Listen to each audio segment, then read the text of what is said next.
l'intérieur d'une démarche de plan d'intervention, certains élèves obtiennent ce qu'il est convenu d'appeler des mesures d'aide à l'apprentissage, qu'elles soient technologiques ou non. On dit que ce sont des élèves ayant des besoins particuliers.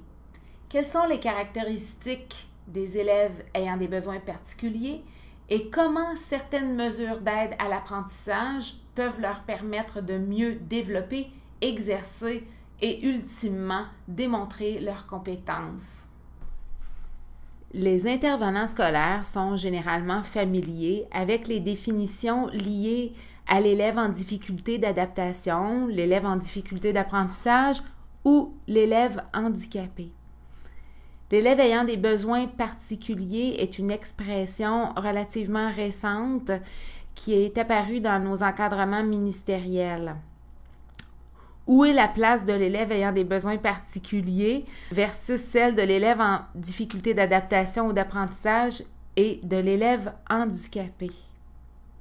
Vous retrouverez les définitions officielles des différentes catégories d'élèves handicapés, d'élèves en difficulté d'adaptation ou d'apprentissage, à l'intérieur notamment des conventions collectives des enseignants, celles de 2010-2015, et aussi d'un document qui a été produit par le ministère de l'Éducation, du loisir et du sport, qui s'intitule « L'organisation des services éducatifs aux élèves à risque et aux élèves handicapés ou en difficulté d'adaptation ou d'apprentissage ». Pourquoi maintenant est-il question aujourd'hui d'élèves ayant des besoins particuliers? Justement pour permettre à tous les élèves considérant leurs besoins particuliers d'obtenir les mesures d'aide auxquelles ils auraient droit.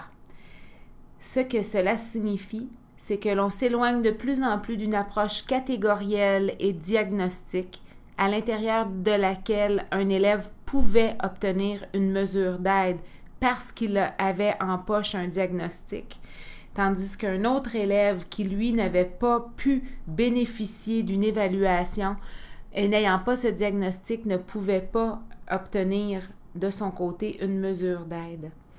Les caractéristiques plus générales de l'élève ayant des besoins particuliers sont celles-ci.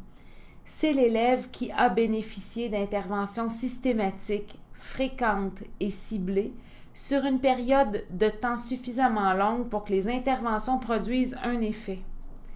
Mais malgré ces interventions, l'élève ne peut faire la démonstration de ses apprentissages, ses difficultés persistent et il ne progresse pas suffisamment pour répondre aux exigences des tâches telles que réalisées par les élèves de son âge. La situation d'élève nécessite donc la mise en place d'une démarche de plan d'intervention.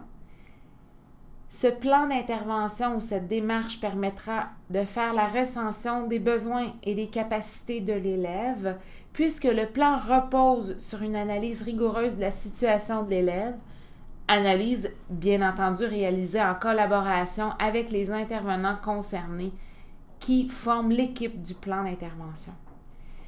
En fait, dans l'analyse de la situation de l'élève, on devrait retrouver la problématique de l'élève bien identifiée, la fréquence, l'intensité, la persistance et la durée de cette problématique. On devrait retrouver aussi l'inventaire et l'évaluation des interventions qui ont déjà été entreprises auprès de l'élève pour remédier à ces difficultés. Et aussi, on devrait songer à l'identification d'autres interventions possibles qui soutiendraient l'élève, ceci incluant toutes les mesures d'aide, notamment les outils d'aide technologique. Pour conclure, l'élève ayant des besoins particuliers est un élève qui a un plan d'intervention actif. C'est aussi l'élève qui est susceptible de bénéficier de mesures d'aide à l'apprentissage, qu'elles soient technologiques ou non. Ces mesures d'aide pouvant relever de l'adaptation, sinon de la modification.